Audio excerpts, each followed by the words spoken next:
Fire in the hole, brother. Let's go. Okay, let's see if we get this one. This one is for the dance. You know, Here we go. Dance time.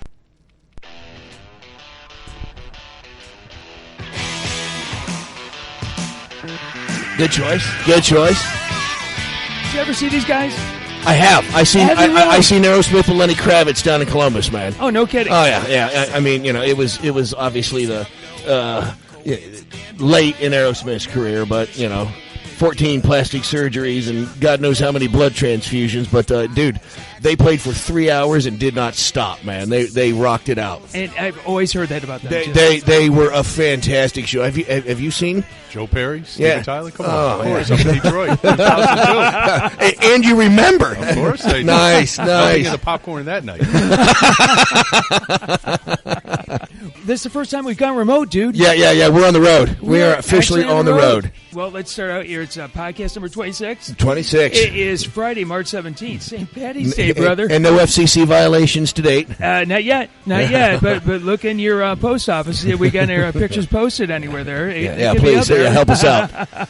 Next to mine. It might not be a bad place to be. That's get some notoriety, probably get some hits. Somebody shape or form, right? Yeah. I don't think those are the kind of hits we want, bro. That's maybe that we're not looking for that. So, but no, we are remote here. We are actually at the Pinnacle in Maumee, Ohio. We've got the delight of being at the Jimmy V March Madness charity event that Mike Carroll is putting on here. And Mike, so thank you so very much for joining us today. My pleasure to be here, folks. Thanks for coming out. Yeah, this is a great event, man. We got a great crowd, even with the bad weather right now. We still got a great turnout, man. This is good stuff. So you're going to get more people, and if you're listening or in the future, if you can't come, or if you can come, definitely come out. So it's a great event. It is a great event. It's been a lot of fun so far. It's been very entertaining. Let's say you don't get a chance to get out here. You could still donate, right? Is there like a website? 365 days a year. So this isn't a drop-dead type event like Game 7 of the World Series. www.jimmyvmarchmadness.com. Just like it sounds. Jimmy with 2 M's. V for Valvano, marchmadness.com. Excellent. That is so cool. Well, let's get the link out there, too, on our we'll get the Twitter link and out Facebook there, sites. Facebook and Twitter. We'll get that out there and definitely get people to take a look at that. Terrific. That's an absolute blast. So, okay, I got to ask you guys, you said about Aerosmith. You did see them. Where? 2002 up at Joe Louis Arena. The Joe. There, courtesy of the MGM, so I guess that means I must have lost a lot of money that month. Thank you for your charitable contribution. We'll let you go see Aerosmith. Free tickets. It only cost me probably $10,000 and sure, losing some That's blackjack. it. That's all. Yeah. Great deal. Yeah, I've got an uncle that years ago he wanted slots in Vegas, and he got these comps all the time, free rooms and all this. They wanted their money back. Oh yeah, they want the money back. Of course Absolutely. They do. If you lose, they give you more comps. If you win, they're going to keep giving it to you until you do win. The house always wins. House wins in the end. Yes. No doubt about that. So you said you've been doing this for how many years now? 17 years. 17 years. Wow. How did it start? What was the genesis behind it? What was your passion and inspiration to start this so long ago? Great question. So I was taught by both my folks that once you start to experience any type of success, that's important that you give back. Mm-hmm. And to give back to the community. And I have this beautiful office building that my father-in-law built back in 2000. And I said, why not have it just at our office? Invite people. The first Friday of March Madness tends to be such a blow-off day. It starts at noon. The games go until midnight. So I said, why don't we do it kind of as an open house and tie a charity to it? So what kind of a charity resonates with everybody? Cancer.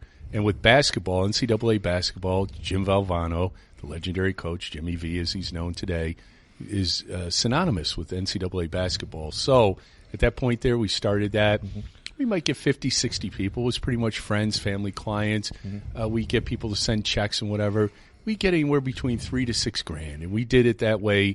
That's impressive. Not that's bad. Impressive. Not bad, and it would be a lot of fun. But then 3 years ago, we'd outgrown it. We did about $8,000 that year.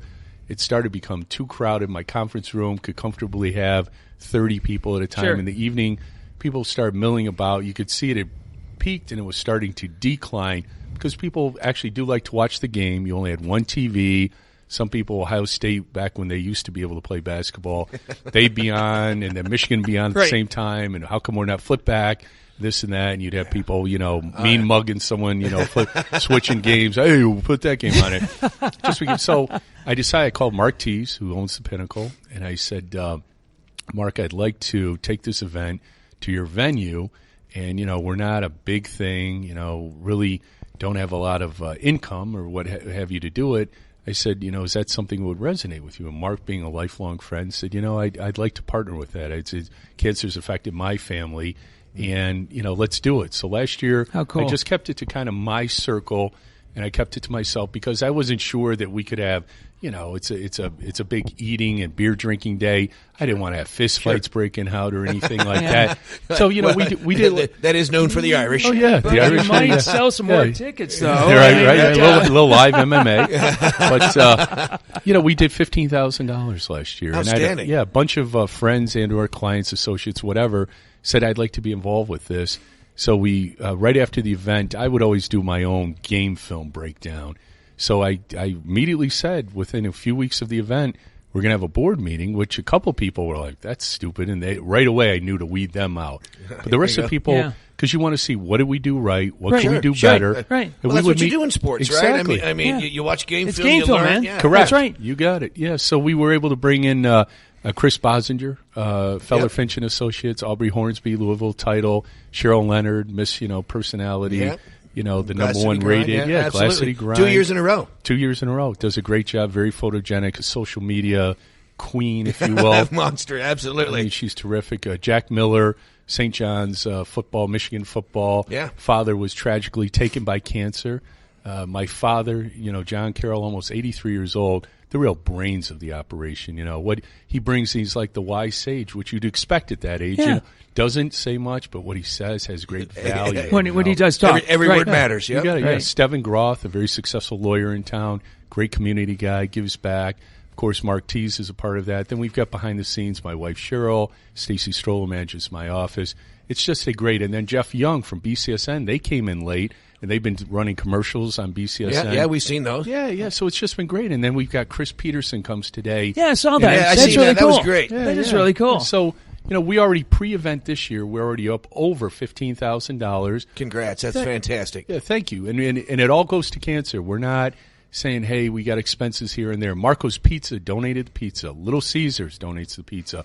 Rachel Michaels Gourmet Popcorn. I'm sitting here eating this jalapeno It is popcorn. good. Yeah, it is good. All the different types. It's a true community event. It really Through and is, through. yeah. Firehouse Subs, Rob Rusco, Mi Hacienda, guacamole and chips. I mean, you've got all the soda, water, and free green beer. It's St. Patrick's Day. The event usually falls on St. Patty's Day. Cheers to that, There my you friend. go. You got it. Yep. It usually falls on every 7 years or 6 years, depending on leap year. It'll fall on St. Right. Patrick's, but this year it happens to be, and even though we have some pretty inclement weather out there, we still have a great crowd. And Great crowd. Yeah. It was very good. yeah, so 75 was the goal. And it's not early. sure if we'll quite get to that, but if you only set your bar at 30, you'll get 20, 25. Sure. And I said that wouldn't be good enough. So I'm going to guesstimate, 40, 45, maybe 50. And we've got an autograph ball by Coach K. Yeah, I've seen that. Yep. Dick Vitale, was a great supporter of this. I know Coach Vitale. How is that? How do you know the coach? Yeah. Well, that's a great yeah. story, Dickie V. and it really gets into Dickie V and Jimmy V, the same. Yeah. I met them at the exact same time. Oh, that's scary. Oh, yeah. You talk about energy. So my father Was this in in some dark room someplace in Manhattan? Yeah, exactly. Olive oil, we're an olive oil import export and waste management. So anyway, my father went to school at Holy Cross, and Holy Cross was a basketball power, much like Duke is today. Sure. Duke's been good for quite a while, but not the Coach K good that they are. But Holy Cross will play for national championships, and some of the great names in all-time history, Tommy Heinsohn, Bob Cousy. Sure. Yeah, there's a couple. Yeah, There's exactly. a couple of names. So my father was a classmate of Tommy Heinsohn's. They were roommates. My father was the stat man. Wow, that is so cool. Yeah, so they were on the Ed Sullivan Show. There's films of my father and all the. Oh my gosh. That's my crazy. dad's, Yeah. national TV. Back when Ed Sullivan was the It show was on it. TV. Yeah, That was it. Yeah. He had the You get on Ed Beatles and the Sullivan. Stones. Yeah, man. yeah, Ed exactly. Sullivan was the man. He was the man. You got it. So there's a great clip of my father on there, and my father was kind of like the team like kept everything going on the road because you could sell tickets back then, and the players could say the NCAA back then at least understood that players need money. You know what I mean? It's great you get a scholarship, but a young man wants to go out and take a girl out for a pizza or a soda or a beer or something like that. So anyway, but I was at Holy Cross basketball camp, 1976, 12 years old, 6th grade, going into 7th grade. I'm 9. Yeah, you got it. Thanks. Thank you. I already feel old as it is here, fellas. But anyway, we're going to cut this short. Yeah, we got to keep you humble. It's almost getting my bedtime. Catch the 5 o'clock dinner. Yeah. Quick nap before the evening games. Yeah, you got it. But so camps were local at that time. The world today is so small with the internet and AAU and YouTube sensations and such. Right. So I got to this camp. It's mostly Worcester, Mass, Boston area kids. And I was a very fine player, good enough to earn a scholarship in college, but that's not the point. But always was good. And so I was the MVP of that age group. And Valvano and Vitale were friends of George Blaney, who was the coach.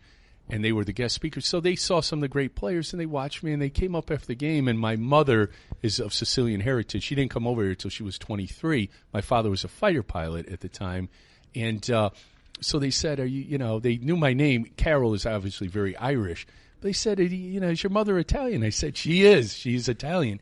And at that point, Paisan! Hey, I knew that. I knew you were. All great Italians, And Valvano, as quiet as it's kept, was a hell of a college, basketball player. Vitale got his eye poked out when he was young, so he had to be more of the cerebral coach guy from day one. I'm sorry, why am I picturing the Goodfellas? Should we not ask why he got it poked out? Well, okay. I think in a playground. Sure. We'll go with that. That's fine. That's fine. Yeah. See Joe Pesci. Funny like a clown. Good fellas. Beautiful. But that being said, it was just a love affair from day one. And as I got older and started getting recruited, Coach Valvano had gone to North Carolina State. And at that time, in the early 80s, I graduated from high school in 82, the ACC was the place to be. I mean, Lenny Bias, Michael Jordan, Sam Perkins, James Worthy. I mean, the list is endless. That was a NBA breeding ground, and that's when kids stayed in school at least 2 years, if not a 3 or all 4. Sure. It was just so I wasn't good enough to play at that level. But whenever I'd see Coach Valvano, he'd be really happy to see me. And to this very day, if Coach Valvano was alive, he would be the same way. But Coach Vitale has always been the same thing. So that was the impetus for the whole thing. And so it's very personal. It's very personal. Reality. It's very personal to you. Yeah. I feel like I'm keeping Coach's legacy alive. I hope he's looking down and smiling, because that's the thing that Coach Valvano could do. He could inspire men.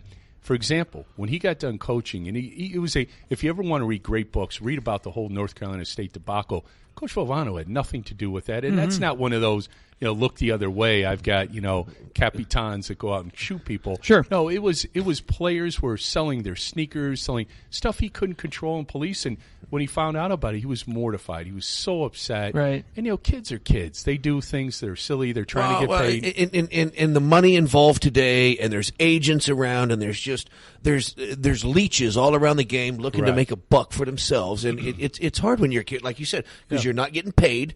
You got no money to take your girlfriend for a pizza and a soda. Mm-hmm. It's understandable that kind of corruption, I guess, for lack of a better word, can happen.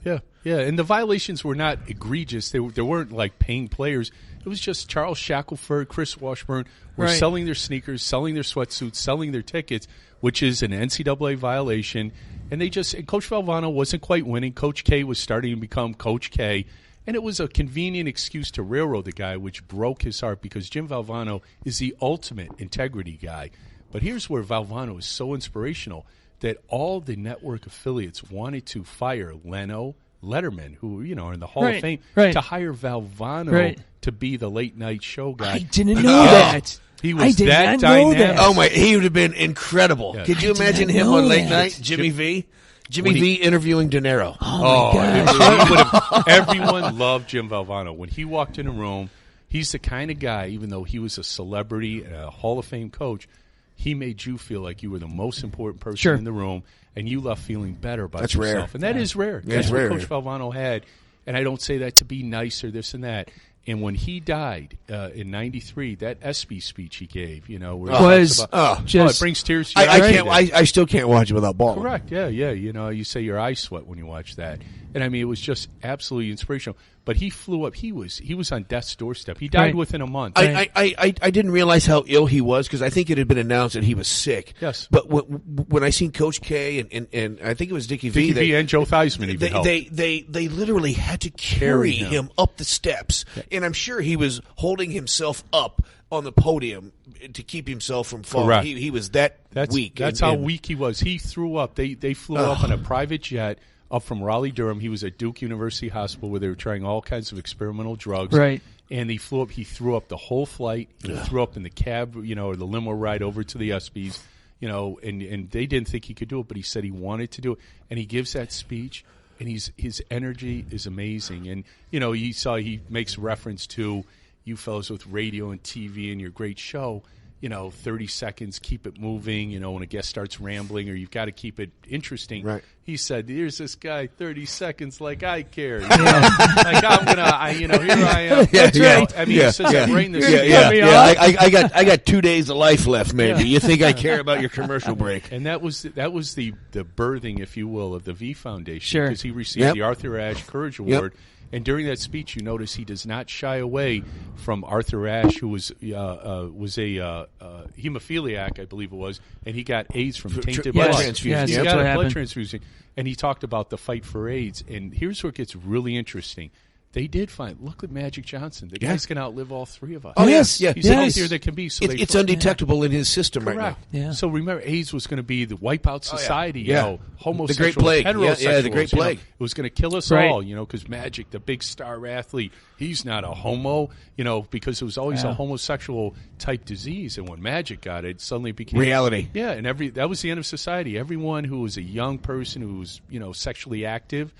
Felt like, oh my God, I'm going to die. I need to get an AIDS test, an HIV test, which was good. That worked well. But they found a cure for it that quickly. Well, cancer's harder to find a cure for it. Right. But the V Foundation believes that within the next decade, they're going to find it. They're going to be proactive to find cures for cancer, like a vaccine versus, reactive at that point. So versus curing. Correct. You got it. So they are 94%, I believe it is, of their money goes straight to research. They only have a small. Their staff is less than 10 people there, and not to pick on other cancer organizations. They're all great. They're all trying to do the same thing. But you have people. They have staffs of thousands of people. Yeah. Right. The V Foundation. The gal who's running it now, and her name escapes me. Forgive me. I should know that. But she says, I want to fire myself from this job within the next few years. That means we found a cure for cancer. Yep. And that's not cute. And they're the nicest, most supportive people. I mean, it's a great organization. Everyone listening, the V Foundation, and locally, if you want to support it locally, JimmyVMarchMadness.com. Donate securely. It goes directly to the V Foundation. Doesn't come to our 501c3 that we've established locally. It goes right to them. You get a receipt for tax purposes. The best cause in the world. Certainly subjective, but certainly it's terrific. Personally, Fire's going to agree with you. My mom's an 8-year cancer survivor from breast cancer, so I truly get it. That was the most horrifying time of my life. Oh, well, so here I am doing this thing with the V Foundation. October of 7 years ago, will be 9 years this May. My wife has atypia, which is the precursor to cancer. Sure. They go in there, they scrape it out, a little outpatient surgery, biannual mammograms. That goes on for 5 years. They finally release her once a year. Year 6, great. Year 7, great. But I'm fortunate that my only sister is married to a radiologist who takes a special interest in Cheryl's MRIs. So he would always look at them in October of 15 for annual mammogram. He says, I don't like this. Let's do the 3D mammogram. So she goes to Toledo Hospital. It's the day of the Ohio State-Michigan game. And, they get the results, and Malcolm wants to look at it on Monday. He says, I don't like what I see. And the tech at the hospital said, it just looks like calcium deposits. He did a biopsy, and there were 4 or 5 deposits on there. The one he found was atypia. So Cheryl now was spread out through her breast. This is my wife now of 28 and a half years. And she, at this point, she was worried about her breast being figured. Sure. Because it was spread out, and there would be a sign of that. So we listened to the oncologist who had done her atypia surgery, Dr. Butler, who's a wonderful, Candalee Butler. And I finally asked at the end, I had one question, and it was to say, could we do the biopsy on the other spots? Because if those are atypia, they thought we wouldn't have to go in there. Or if they were calcium deposits versus atypia, we could preserve the breast. That's not a bad idea. Let me check with your brother-in-law, Dr. Doyle. They're very professional. That's my brother-in-law. And he said, yeah, that's a great idea. Why not? It's going to be painful because one was right on her breastbone. And it was like, driving a stake in it, and it was painful. And it came back now January of 2016. It came back that the other 4 spots were breast cancer. So they caught it that early. So that's where early detection. Yeah, and she had the bilateral mastectomy, and it was a very rough year last year. So I know what you're going through. And when someone goes through cancer, and I've had a front row seat, and let me digress slightly. Everyone said, "Oh, you've been the greatest, and you've helped her so much." I look at them and I'm like, I haven't done anything. She's the one doing it. I'm not saying that to be falsely humble. I'm saying it strictly for when duty calls, you don't think about it. Right. You don't worry about sleep. You just rise up. Cheers you know what I mean? And that's it. So, but it messes psychologically. Anyone who's had cancer, they put on a tough front. They almost want to go denial on it.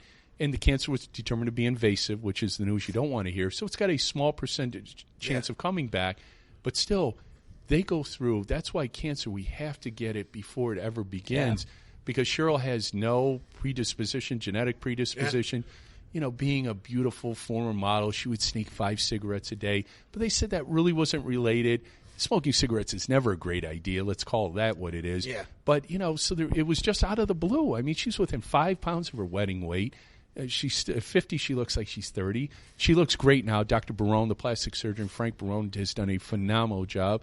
And all the caretakers are wonderful, and their friends have rallied around her, but she still has to wake up every day and live with the minute you get a neck ache, a headache. Yeah. Always remember someone who's gone through cancer, once you get past the 5 year, that's kind of a big benchmark. But those first 5 years, every time you have the slightest thing, psychologically, if you really pay attention and you like to study humans, like I like to watch how things go, because that's how you learn versus yapping your gums all the time.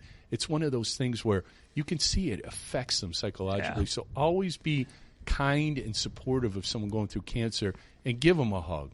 Give them some support. Tell them they look great, maybe even if they look tired that day. You know what I mean? Because unless you're a doctor, we all look tired from time to time. Absolutely. We've got a cold. We haven't been sleeping well, or whatever. So give them some positive encouragement, because psychologically that's so important for them to do that. Just a little bit of positivity goes a long way. Amen, brother. It does. Amen. Yep. It really does. Hell of a story, man. Yeah. Give me some knuckles on that. You know that. Hell of a story. That's for sure. Absolutely. That's for Those sure. are basketball, man. Put that. Good. Nothing like my college roommate who's here. His things are like that. Sean Patterson is up here from Biloxi, Mississippi, and Sean's one of the all-time Toledo greats. And his son Shea, S-H-E-A. Yeah. Sure. Google him. Yeah, he'll be a Heisman candidate this year. Going to Ole Miss. Ole Miss, you got it. Very baby. good. You got it. Yeah, how they pick Ole Miss? Well, Sean moved down to Texas. His brother got him a job down in the San Antonio area 7-8 years ago, selling field turf and gymnasium floors, and he killed it there after his freshman year. None other than Rich Rod, who gets beat up from his failure at Michigan, spotted some kid out of Hidalgo, Texas, named Shea Patterson, offered him a full ride before anyone knew who Shea Patterson was. Right. So one thing you cannot criticize Rich Rodriguez about is his judgment of talent. His eye. And we know Rich Rod locally for the great story he did with the Mueller family out of Wasion, that terrible tragic thing. Yes. So Rich Rod is a tremendous, great human being, regardless of what you think he was as a football coach. As a football coach, right. So at this point, Shea, they moved the Booty family. If you remember Josh David Booty and John David Booty, I believe. One played at LSU, one played at USC. Yep. Their father was the athletic director at a Baptist school. So here's Sean, an Irish Catholic, moves his family to Shreveport, Louisiana for Shea to play at this great Baptist school. Leads them to 2 straight Louisiana football championships. In Louisiana, they play big boy football. Oh, that's real deal That's football. Yeah, that's football. Per capita, they have the most NFL players. So, I mean, it's rough and tough and tumble football down there. And Shea became the Shea Patterson. He went to the Elite 11. He was the MVP of the Elite 11. He was the MVP of the Army Under Armour All-Star game. So they're down south. LSU, everyone thought would be it. But Hugh Freeze, is Hugh Freeze could sell ice to Eskimos. Now, what's going on at Ole Miss, he's not behind that. He's not the guy. But he had some row coaches, and they're long gone. Sure. There were kids that, they're in trouble now with the NCAA. Those kids are long gone. The kids never recruited. The guys they tried to pay weren't there. Hugh Freeze had no knowledge of it, but because in college, it's like my business. If my staff is screwing up, ultimately the buck stops It's going to here. come down. That's absolutely right. Yeah, so, does that vindicate him? I guess at some level, maybe he's not as great a manager as he could have been. Just like any of us who own a business know, you just can't control everything, but that's not an excuse. Unfortunately, you're the guy that hired the guy that's a clown, that goofed it up. But Hugh Freeze himself is not. And the Pattersons were never paid a penny. There was nothing illegal there. Right. But Hugh Freeze, you asked why Ole Miss, he's that dynamic of a guy. He's a very warm, family kind of guy. And Shea went and visited everywhere, Alabama, USC. They like Steve Sarkisian, but he got into trouble with the boozing and all that. Yeah. And it was really the finalists were Alabama, LSU, USC, Mississippi, and just Coach Freeze won them over. And the boy is happy as as can be down there. He loves it down there. Well, Ole Miss is a very competitive team now out in that West.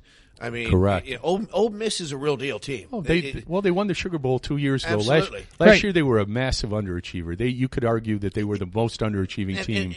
And that happens. Yeah. But when you're in a division with Bama, LSU, and now you got Mississippi State coming around, Texas A&M.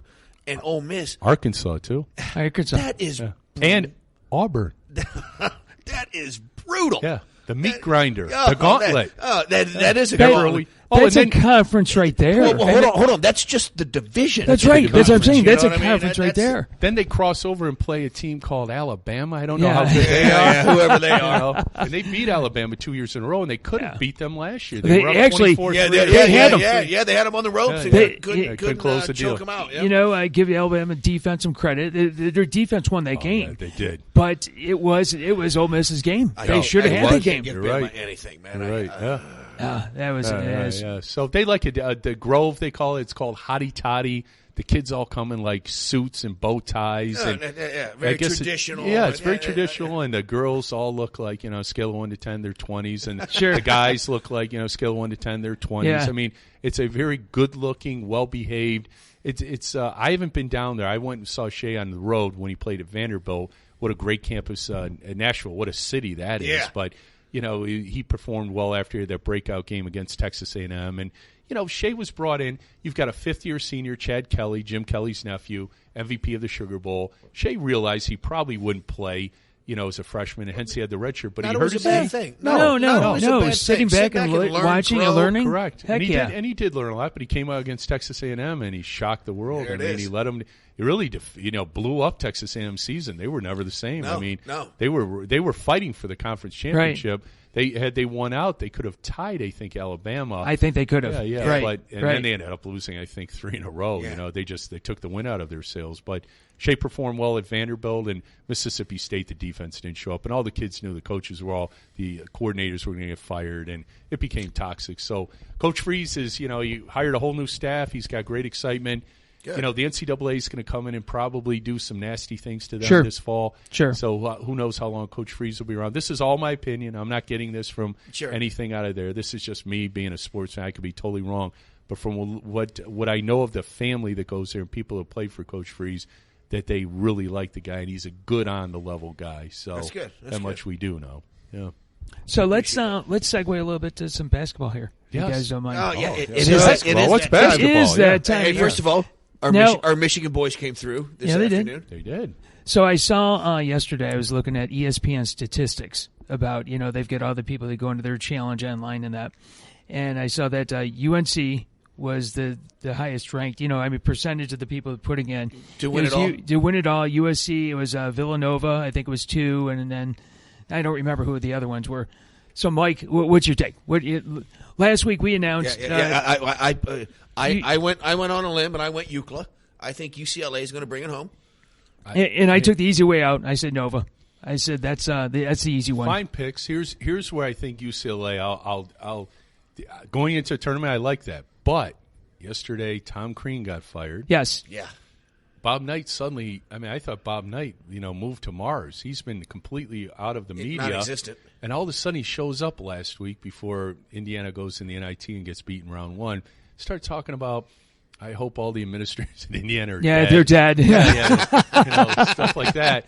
Tell us what you really think, Bobby. And remember, Coach Alford last year almost got fired from Yeah. So, and his kid's a senior. I wouldn't be surprised. And I think the players, they tune into that. Oh, yeah. And then you got the ball kid whose dad is just getting, that guy, good Lord almighty, I wouldn't want to drink what he's drinking or smoke what he's smoking. He's insane. He wants $1 billion shoe contract. And then he said he can beat. The guy averaged 2.2 points per game in college and said he could beat Michael Jordan one-on-one. Yeah. In his prime. Barkley said, get him over here and let me squish him. So I think UCLA is probably going to have some chemistry issues. That's where, but on paper, they're as good as anyone in the country, and they've proven that. I just think they're coming in their tournament with the wrong mentality. So that's my thing there. Villanova, Jay Wright, one of the best in the business. Yeah. Great, always going to be competitive. My what I have was Duke winning it. Duke, yeah. Vegas, I believe Duke is the number one. In Vegas, you're absolutely right. Duke is number one in Vegas. And how strong did Duke come on in the end? Well, holy cow! Like gangbusters, all the controversy early. You beat Louisville, you beat North Carolina, you beat Notre Dame in 3 successive nights, and you're down double digits in all 3 games. Could this be one of the better coaching performances of Coach K, over a season? Well, that he's always going to coach well. I right. mean, the guy is. Right. He's the most wins ever in college basketball history. I'm sure he could win at the NBA level. Coach is I think got to be sneaking up on 70 now. So the NBA. And he doesn't look it, does he? No, he doesn't. He does not look it. I go to the same barber. Yeah. We got shoe polish. You know what I mean? This and that. So he goes to Floyd down there. Okay. He goes to Floyd down in Mayberry. There you go. There you go. That's who cuts his hair. Yeah. But he's doing, he was out with, he had that sciatic nerve thing his whole career. He was out for a little while this year, and they went in the toilet. And you had Grayson Allen, kind of goofing up. Doing whatever tripping the hell people. he does. He's a feisty player. I do like that. When I played, that was just called, one play. Right. Guys were punching each other. The days of the bad boys and that. So, but today the game is more free-flowing, more European-like. And, it's more appealing to watch them go up and down the floor. Michigan today, 92-91. Yep. And that's so. And the NBA is scoring. Russell Westbrook is going to average a triple-double. Whoever thought you'd see that again? What Big O did years ago, but he'll do it this year. So it's a more open game, and it's more fun to watch, I guess, than Pat Riley. Beating. Remember back in the day, the Heat and the Knicks, Pat Riley and Van Gundy, final score 71-64. Right. And that's awful. It's just grind it out. So. Whatever, but he's Coach K. Let's call it what it is. The guy's got talent coming out of his ears. Yeah. It's an NBA breeding ground there, and he's transitioned with the game. Whereas a lot of legendary coaches, Coach Knight, for example, could never embrace the one and done guys. Coach K said, "Hey, this is nothing is as constant as change," and he's had kids come and go that stay 1 year, and that's for kids. The whole idea of getting a college degree is to get the best job possible, right? And if you've got the NBA calling and you're going to be a top 10 pick, there's no negotiations. It's slot rated. And, as he always advises his players, get to contract too. Why put mileage on the body? A guy like Kyrie Irving played 7 games, and Kyrie, you can argue, is one of the 5 best players in the NBA. Yeah, that's right. Yeah. I love Kyrie Irving. What a player. Smart, cerebral guy, and talented like you wouldn't believe. Worked hard and learned that jumper. He never really had that jumper in college much. And he's just gotten so much better. And, the way he dribbles the ball. My father, we went and saw the Cavs play, and we were fortunate enough to have floor seats right before the All-Star break. They played the Pacers. And my father hasn't been to an NBA game in probably 10 years. And, going back, again, Tommy Heinsohn would go see the Celtics and that, the dynasty they were. And he said that Kyrie Irving reminded him of either Kuzi or Marcus Haynes. No kidding. Wow. He's out there just dribbling. Ball doesn't come above the knee. Doesn't come above his knee. And he gets wherever he wants. Oh, yeah. Yep. My dad said, holy smoke. And he couldn't believe when LeBron runs, it's like a deer. He can, run the length of the court in 5 or 6 steps. And he said, and all of them run like that, and they all do. And I said, yeah, Dad, it's an athletic game like you wouldn't believe. And it's really become fun to watch. If you don't like the NBA, go watch it in person, and you'll become a fan right then and right there. The greatest athletes on the planet as a whole, NBA players. Absolutely, without question. Look at the NFL. The NFL now loves it. Jimmy Graham, a marginal college basketball player, great NFL tight end. Oh, that's right. The best tight ends are all power forwards in the NBA. Yeah. Tony Gonzalez, remember? Played for Cal. Back in the Jason Kidd days. Yeah. Antonio Gates, Kent State, led them to the Elite Eight. They were beat by Indiana to go to the Final Four. That was a year or two after Knight was unceremoniously fired. Mike Davis took them there. And, Antonio Gates, here he's a Hall of Fame, one of the greatest tight ends. Gonzalez and Gates might be 1 and 2 for the greatest tight ends ever, former power forwards in college basketball. I mean, in the NBA now, everyone's about 7 foot tall. Yeah.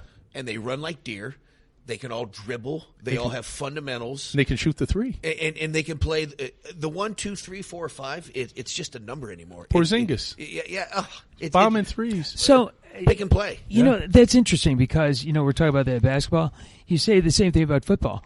I mean, you've got linebackers. You got 260-pound linebackers running damn near 4.4s, 4.5. I mean, oh my gosh. Yeah, that's a game I would not play. Well, actually, they're heavier than that. The linemen are running. You get 300-pound linemen running 4.8s, running that's 4.8, right. 4.7s. That's stupid. Playing college basketball, my 2 roommates played in the NBA roughly 10 years. And the difference between them and me, it was paper thin. But on the next sentence over, it was a universe apart, if that makes sense. It is sure. When you go up a level, and then when you go, they were journeymen. Kelvin Upshaw from Chicago, right. Cedric Toney from Dayton, and they would go, and they were journeymen. So when you look at how great, it's the slightest edge.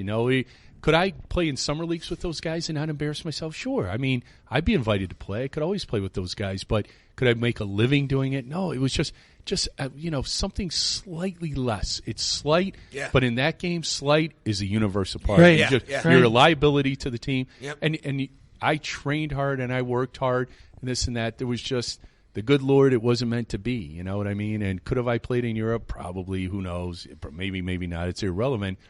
I hate when guys say, I could have been somebody and all that. No. What I'm saying, though, to play at the highest levels, you have to be so good. And today, the kids now, one thing I do know is that a lot of times you look at, like Russell Westbrook, love his competitive desire, athletic beyond belief, he's insane. And I love the way he can't stand Durant. He thinks he's a sellout and he thinks he's a weak guy. And at some level, I kind of have to agree with him. And I understand why Durant did what he did. But what I will say, if you watch Russell Westbrook, if I was his coach, I would be pulling my hair out. He makes some of the most boneheaded plays. Oh, right. Like last night, and see, it's the world of Sports Center YouTube. I was watching last night. He made a pass through a guy's legs in Toronto on the break. It was the wrong play. He should have driven it to the hole, drawn the defense, and then dumped to the left. But it was, that they show that because it worked. But if you watch Russell Westbrook, you watch that Golden State series, he and Durant just kind of choked a little bit. Not much. He's a great player. They wouldn't get there without him. But Westbrook would make boneheaded plays. You just know when the Heat won their first championship, if you recall, Oklahoma City won that first game, blew them out. They had beat the Spurs, who came into the playoffs rolling. And the Spurs were up 2-0 in that series, and then they won 4 in a row. Yeah. And I said, everyone and their brother said Oklahoma City should beat the Heat. Remember, the Heat got beat by the Mavericks the year before, and LeBron, was ready to just become the biggest joke in the history of sports. And then all of a sudden, Westbrook started being Westbrook, just out there doing one-on-one. Yeah. And he had good numbers if you looked at points scored and assists, but he shot like 33% from the field. You just heard he averaged like 7 turnovers. He didn't help. He didn't raise the level of his teammates. Correct. Yeah. And when you're a point guard, Jason Kidd, Magic, Stockton, all of them. Yeah, Isaiah. No matter what they did, everybody was ready to get the ball because you don't know where it's coming. Yeah, correct. And a lot of times you watch OKC and you're like, everyone's just standing around waiting for Westbrook to do what he does. That's not good. I agree. Can Golden State get past San Antonio without Durant? No. You can see already. They've lost 3 out of 4. They lost 4 out of 6. After he went down, something like that. Yeah, right. It's more now, right? Yeah. Durant is certainly, because if you really study their team, if you take away Durant, then you've got okay. Now let's look. You've got they lost Harrison Barnes. They lost Pachulia for Bogut. Still not as good. Bogut is a much better player for that. They lost what's the kid's name? Fazil or whatever. The big guy. They had him. He went to Portland. Yeah, they lost Barbosa.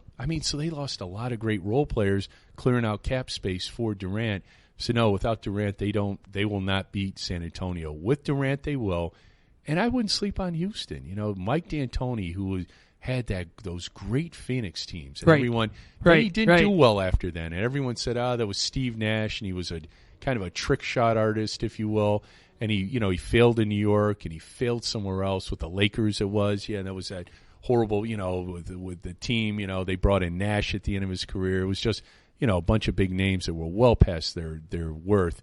And so at this point here, it's great to see Mike D'Antoni, who's one of the greatest European players ever. In fact, Kobe Bryant idolized him growing up. He was played in the Italian league, and Mike D'Antoni is an absolute basketball genius. So don't sleep on the Rockets. They do still do the Phoenix thing where they run up and down the floor and try to outscore you, but they've got nice pieces, and they've got an inside game. They've got great outside game. Harden, of course, he's another guy who turns it over quite a bit. Yeah, he can. Hey, he can play in his own. Oh, Yeah, he already set the NBA record for turnovers with like 15, 16 games to go. So, he can score like nobody's business. But they've got Capella inside. They do. Nene is a strong inside player. They've got Eric Gordon playing well for them. Ryan Anderson. They do have the right pieces. Patrick Beverley is a very feisty backup point guard. I do like Houston as a sleeper out west. And I kept waiting for the Clippers to come out of their shell, but I'm starting to really Doc Rivers. I almost have to agree with Glenn Davis that he was the product of Garnett, Ray Allen, and Paul Pierce. I mean, that Clippers team should be contending for a championship, and there was some they're terrible, right? Terrible. They're underachievers, and they're always hurt too. So, not too sure what's going on with that crew. I still go back to San Antonio. San Antonio reminds me of the Patriots. Oh. It's just like they just do it year in and year out. So Correct. Consistent. Yeah. And they're there at the end. They get better over the season as the season progresses. Yes. And you don't want to take them out into the playoffs. No, that's not you the don't. team you want to play. Yeah, Kawhi Leonard is certainly one of the 5 best players in the world. Who's your vote for MVP this year? There's a lot of leaning towards Kawhi. Yes, that's who I think the best player is. Although you can't. I know he's really polarized himself this year, trying to become the modern-day Muhammad Ali, and that's our friend over in Cleveland, LeBron. Yeah. When you start becoming Mr. Politics, half the population, it's always been that way. It's not any different between this recent election we've had. It's always been half the country hates candidate A and half the country hates candidate B. Let's call it what it is. You only need 51% of the vote. Correct. Right? Yeah. That means you don't even need that. All you need is a plurality. That's right. Yeah. You don't need a majority. You're right. But as an athlete, just a second. Yeah. That's a big word for you. Do you know that? I know, especially after green beer. Yeah. Well, that college education went to something. That's right. When we're done, Mikey, we'll Google plurality just to see what was that. What do you think I did when I stepped outside? Yeah. I just agreed with him. It sounded good. I said, okay. Maybe it has something to do with the Electoral College. I don't know. But I still think LeBron is your guy. He's still... When he puts his head down, he's still the money man. Yeah, he is. If you've got one shot to make, are you giving Braun the ball? Yeah, he's matured into that kind of a player. There's no doubt about it, and it's just one of those deals where you look at him, and I would have him as 1A, Kawhi as 1B. Then you've got Westbrook and Harden as 2A and 2B. Yeah, and gotcha. Those would be the 4 top guys this year. And Kyrie, for my money, is as good as they come. I mean, he's as valuable to Cleveland as anybody, and LeBron knows that. I mean. He is a guy who has sacrificed his own star celebrity because he could lead the league in score. He could do a Russell Westbrook thing and not turn the ball over as much. And when he had Deion Waiters, when they stunk when LeBron left, it was kind of a in and out type thing. So anyway, but great players in the NBA, certainly individual talent, but still got to go with the big man out of Akron, LeBron. Yeah. Hard to argue. That's a good call. Yeah, so I get to mention something else. We mentioned pizza a couple times. You mentioned pizza once. You mentioned pizza once. I'm still mourning Miles. Pizza down in fellow Falcons here. You're a Falcon alum. I'm a Falcon alum. Yep. Hi, Ziggy Zumba here. The Bowling Green handshake. You got to do the claw. There it is. Bowling Green handshake. There it is, baby. Hi, Ziggy Zumba. Talons up, baby. Yep. I mean, I used to. I was in high school, and I used to statute of limitations is gone. Sneak mom and dad's car. That's a plurality. That's right. And hey mom, I'm going getting the phone out to Google. I'm going across town to to Joe's house. We would sneak up and we'd come to BG to go smash a Miles Pizza, and that was like 1982. Oh, yeah. It's just my kids were introduced to Miles Pizza. It's like an institution. Yeah. You would go there. You would have hunger pangs waiting there. but it was worth every minute second of it. It would take like an hour to get your pizza. Once you ordered it. Yeah, once you ordered it. Yes. But you would do it, and you do it gladly. It was, there was none better than Miles Pizza. And I knew Mr. Miles. They had the liquor store down there. That was back when this Irishman used to drink, and I was a VIP customer of his. And I mean, they controlled like that whole block, the New Loves, the Miles. He was like, there's like little college mobsters. Yes, Mr. Miles, Mr. Miles. The Don of Pizza, Mr. Miles, the Don of Pizza. He was this unassuming guy, but he carried a big stick, but it was a shame to see that go. And the guy didn't even give the recipe out. No, I mean, just let it go. If you're tired, sell it, trademark it, franchise. Put it in Kroger or something. That is something he could have trademarked. Yes, you're there were absolutely people right. coming from all over the country without to question. get one last Miles Pizza. Yeah, no doubt about it. Yeah, great, best pizza in the world. If you didn't get Miles Pizza in your life, you lost. You don't know what pizza is. You're correct. I mean, great. As a guy whose mother is of Sicilian heritage, that was pizza. Yeah, that's saying something. They just got the trademark then, right? You know what I mean? The stamp of approval. The sauce, or the gravy, as we like to call it, was second to none. That's what made that pizza. It was the gravy, the sauce. It fermented for 3 days before it went to use. Yes. True story. Correct. Yeah. And guaranteed to cure or prevent hangovers if you're before or after. Good college trivia to know. Bowling Green, Ohio. I mean, okay. Oh, hey, look at that. My mom sent me $25, Okay, I'm going to go buy a large Miles, and then $18 is going to beer for the next 2 weeks. That is right. I can eat for a whole week off of large Miles. So one more question for you. They're done that. You said your dad flew fighter? Yeah, F-101s. No kidding. Yeah. So when my father, he was the oldest of four, and when he went to college out of Toledo, his father relocated out this way. He was with Macy's at the time.